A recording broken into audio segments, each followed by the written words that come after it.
Giants existed way beyond our timeline.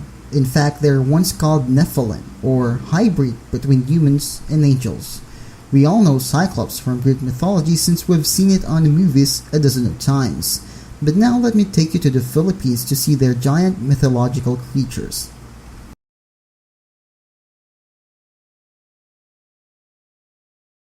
Let us start off with the happy giant. Bungisngis is one-eyed Cyclops. His name derived from his behavior. Bungisngis meaning to giggle. This giant dwells in the forest and can be heard laughing, thus getting its name. It has large teeth, 2 long tusks project from side of its mouth, though he has only one eye. He had a great sense of hearing and also has unusual strength. It is easily outwitted and quickly panics. There is a Filipino tale who speaks of the said creature.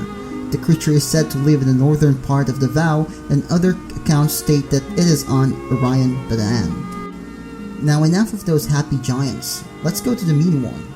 Gisurab is another giant on the Philippines. This one will eat you, not raw, of course. Somehow it has the delicacy to cook its meal first.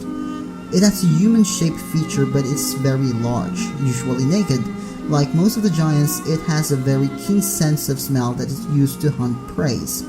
Mostly it lives on a cave or a hill, sometimes a house in the forest. Like human, there are also some behavior changes. There are stories that Gisurab befriends people, talking to them in the native language and engaging with them, giving them shelter and food. But when brain shifts, it usually murders the whole village and stores it to his granary. Pretty creepy, eh?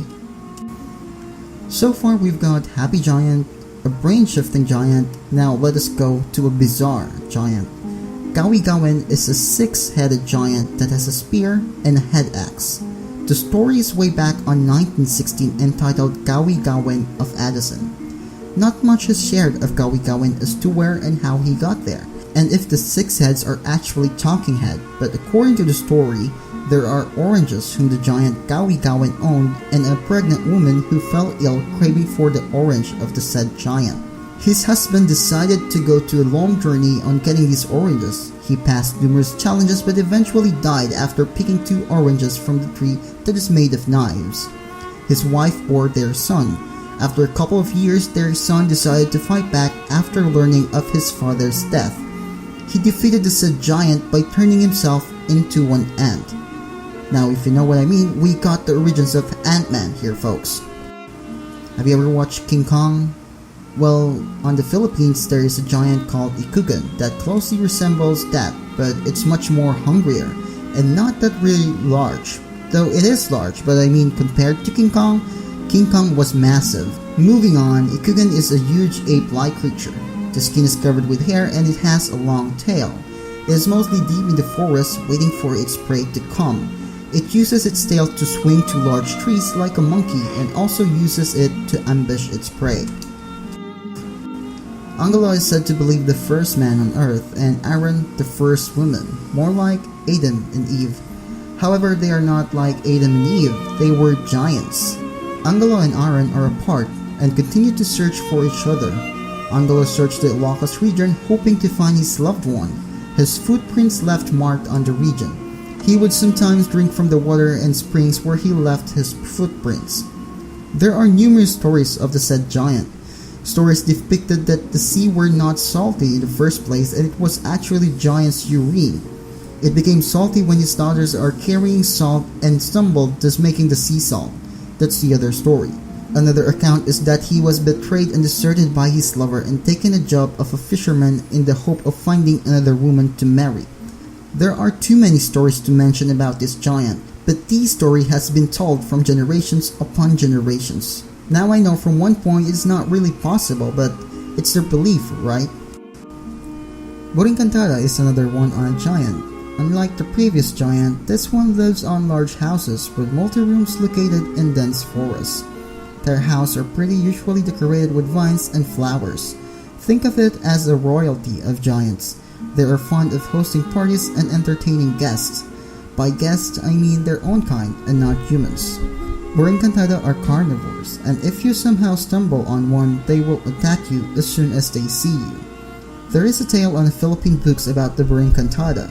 There lived a couple on Albay who had a son named Juan. Before he goes 5 years old, his father died and only left the mother to take care of him. With this, he became lazy. Despite this, her mother still took care of him and loved him very much.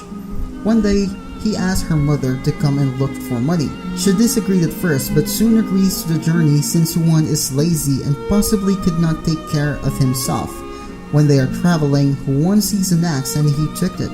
They also see a rope stretching across the road which they took as well, and somehow a drum was left on the bank of the river. They are traveling for about a week when they see this large house. Out of curiosity, they went inside. The house was so big and her mother convinces Juan to hide on the ceiling to see who's the owner of the house first. After a couple of minutes, a one-eyed giant came in with his friends and servants. While they were eating, Juan shouted. The Buringcantada was very angry to hear a voice and attempted to outwit Juan. He said, "If you are a big man, let me see one of your hair." Juan showed the rope from the ceiling, and the giant was astonished by the size of the hair. The giant asked again, "Now let me see one of your teeth." Juan showed the axe. The Buringcantada is still not amazed about this and asks one last request. "Beat your stomach and let me hear the sound of it," the giant asked. This time Juan beat the drum. The sound vibrated the entire house and this made the Buringcantada and his servants run in fear. The Buringcantada never came back and Juan and his mother lived in the house. Disney has Shrek, an ogre. Well, Philippine has Karita, is a giant-like ogre from the Philippine folklore. This creature is not like the ordinary ogres you see. This creature is fierce and in fact has many limbs. Little is known to this creature. This creature is also amphibious. It can live on sea and on land, but its favorite was the mountain, where the rattan grew. This creature wants destruction. In fact, he wants to destroy every living thing the creatures see. Though little is known about this fierce creature, but this is the creature that you don't want to meet up with. Now let's discuss the tree-dwelling giant Agta. Like other giants, this one is not flesh-eater. However, it has its own mischievous acts. Agta are mostly male, but unlike their close relatives Capre, they are actually romantic beings. I mean romantic for women only and not men. Agta will shower the female it wants with beautiful petals of flowers, and once the woman is near its crabs, is not just the female. They smell wicked spirits of men and use this to drive the men crazy and lure them in committing suicide. We've discussed a lot of types of giants, but now this one's different. This one is called a hybrid giant. Anani is more like a hybrid of Aswang and Kapre. This creature is mysterious and only limited info is out there. But according to the legends, these creatures like to dwell in tall trees like its relative Capre. It is actually tall, standing 18 feet, and it has some strong odor. Just like its relative Aswang, it can also perform shapeshifts. It can change to carabao, horse, pig, much like the Aswang can do. But what differs this to their Aswang relatives is their diet. Ani is not blood-sucking beasts. They are just mischievous and blocking the path of the traveler. It's kinda make me think that this Ani and Kapre are just one. Could be that Kapre just took a bath and that time that's why there's no foul smell.